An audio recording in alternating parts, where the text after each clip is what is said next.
গোপনে জোগাড় করা হয় ইউনিফর্মের কাপড়। চুক্তি হয় 2 কোটি টাকায়। 30,000 ইউনিফর্ম তৈরির অর্ডার দেওয়া হয় চট্টগ্রামের একটি পোশাক কারখানায়। চলতি মাসেই ডেলিভারি দেওয়ার কথা ছিল পাহাড়ের সশস্ত্র সংগঠন কুকিচিন ন্যাশনাল ফ্রন্ট বা কেএনএফকে। তার আগেই অভিযান চালিয়ে 20,300 ইউনিফর্ম জব্দ এবং কারখানার মালিকসহ 3 জনকে গ্রেপ্তার করেছে পুলিশ। মিয়ানমারের চলমান অস্থিরতার মধ্যে এমন ঘটনা বিশেষভাবে খতিয়ে দেখার তাগিদ নিরাপত্তা বিশ্লেষকদের। বিষয়টি নিয়ে আরেকটু কথা বলার চেষ্টা করি। আমাদের সঙ্গে অতিথি হিসেবে যুক্ত হচ্ছেন নিরাপত্তা বিশ্লেষক অবসরপ্রাপ্ত মেজর জিল্লুর রহমান। মেজর জিল্লুর, আপনাকে স্বাগত। নিশ্চয়ই আপনি আমাকে শুনতে পাচ্ছেন। প্রতিবেদনটি দেখলেন।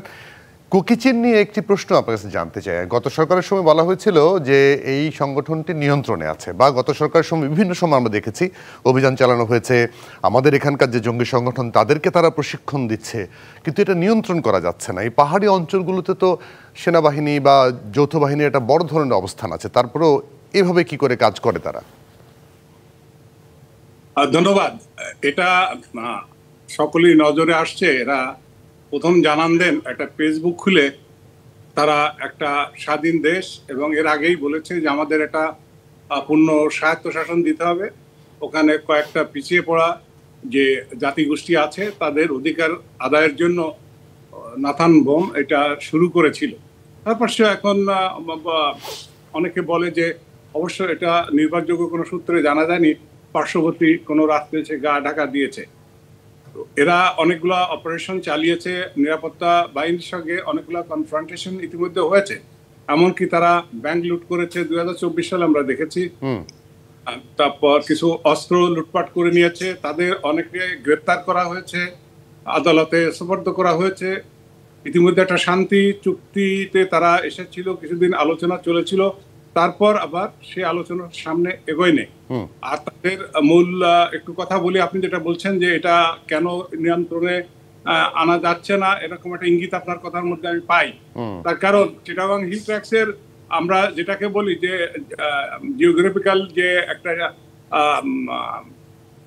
ডিসপোজিশন, অর্থাৎ ভূমির যে বিন্যাস, এটা এমন যে এখানে অপারেশন করা আইন শৃঙ্খলা রক্ষাকারী বাহিনীর জন্য অত্যন্ত দুরূহ কাজ। আমরা সেখানে আগে অপারেশন করেছি যে যেহেতু যারা ওখানে নেটিভ, তাদের পথঘাট, অলি গলি, জঙ্গল, আপনার ঝর্ণা সব কিছু তাদের জানা, আর নেটিভরা তাদেরকে শেল্টার দেয়।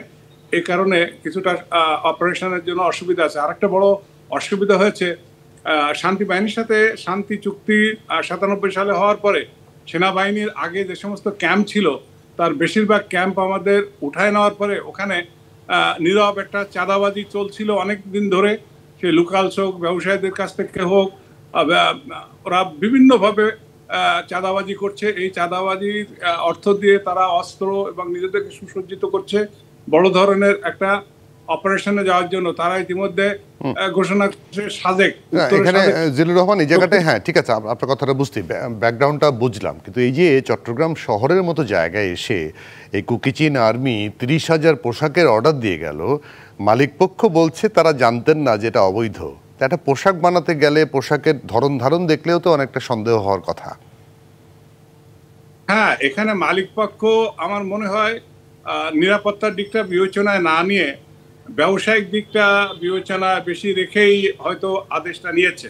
তা না হলে সঙ্গত কারণে এ ধরনের ইউনিফর্ম আর্মড ফোর্সের কাছেই থাকে, তাহলে কেন তারা এই ধরনের অর্ডার দিল, ইউনিফর্ম কোন কাজে কোন সংস্থা ব্যবহার করবে, এই প্রশ্নগুলো করলে হয়তো কিছু তারা ক্লু পেত, সেদিকে তারা যায়নি। এটা হচ্ছে ব্যবসায়িক দিক চিন্তা করছে যে এটা এরকম তো হতে পারে। অনেক ক্ষেত্রে আমাদের যে সিকিউরিটি ফোর্স গুলো আছে, সিকিউরিটি মানে বাসাবাড়ি যারা সিকিউরিটি করে আর কি, তাদের পোশাকও কিন্তু এই ধরনের আর্মি পুলিশের মতো হয়। সেগুলো পোশাক নিয়েও এক ধরনের একটা নির্দেশনা থাকা উচিত না? কারণ অনেক সময় অনেক মানে কনফিউজড হয় অনেকে। আপনি সঠিক বলেছেন। এটা নিয়ে আমরা অনেক আগেই কয়েকটা সেমিনারে বলেছি যে ইউনিফর্মটা এমন হওয়া উচিত যাতে ইউনিফর্ম দেখলে সাধারণ জনগণ বুঝতে পারে এরা কোন সংস্থার, এদের দায়িত্ব কি, এদের কাজ কি।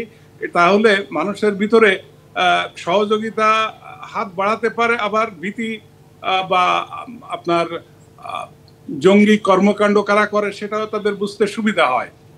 এইটা আমরা, আপনি যেটা বলছেন এটা সঠিক কথাই বলেছেন। এটা সরকারকে এখন এগুলোর দিকে নজর দিতে হবে। আর ইউনিফর্মের একটা নীতিমালা আমার মনে হয় অনতিবিলম্বে গেজেট আকারে প্রকাশ করা উচিত। একদম পরিষ্কার। জিল্লুর রহমান, অনেক ধন্যবাদ আপনাকে, অনেক কৃতজ্ঞতা আমাদেরকে সময় দেওয়ার জন্য। আপনাকেও ধন্যবাদ। সাবেক মেজর জিল্লুর রহমান ছিলেন আমাদের সঙ্গে।